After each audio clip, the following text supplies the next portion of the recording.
काय काय? तुम्ही जर तुमच्या भावाला पैसे दिला तर मी तुम्हाला सोडून जाणार.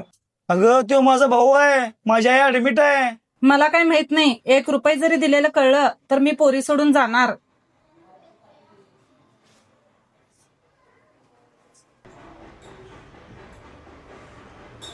हे दादा राहू सोड. वहिनी एक लक्षात ठेवा, देव देऊन पण बघतोय आणि घेऊन पण बघतोय. ह्याचं काय ऐकायलाय, शानायच जा. होय हो, एवढं का नाराज झालायसा? काय करू, कामगारांनी पगार द्यायला पैसे नाहीत.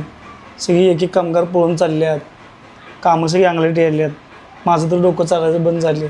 माझ्या मम्मीनं लग्नात चेन केलेली दे दे, मोडतो आणि कामगारांचा पगार भागवून टाकतो. बर आणतो.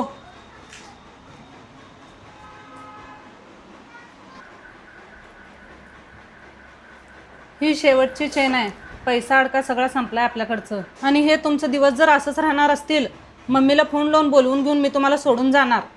अगं पैसे असताना तू माझ्या संग कसं राहत होतीस? आता माझी वाईट वेळ आहे म्हणून तू असं वागायलास माझ्या संग? हे बरोबर नाही आहे, लक्षात ठेव.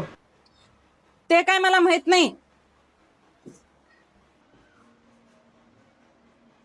हे दादा उठ. अरे किती पेलायस? अरे दारू किती पेलायस? पुरींचं तोंड बघून तर दारू सोड. लवकर निर्णय घे. तुला पोरं पाहिजेत काय दारू पाहिजे? मी आता एक निर्णय घेतले. काय? की माझ्या मुलांसाठी मेली, माझ्यासाठी मेली, माझ्या या घरासाठी मेली. तिची आता जिवंतपणे तिची 13वी घालायची. या व्हिडिओच्या माध्यमातून एकच सांगायचं आहे, मारहाण काही करण्यापेक्षा त्या व्यक्तीची जिवंतपणे 13वी घाला आणि त्या व्यक्तीचा नाद बंद करा.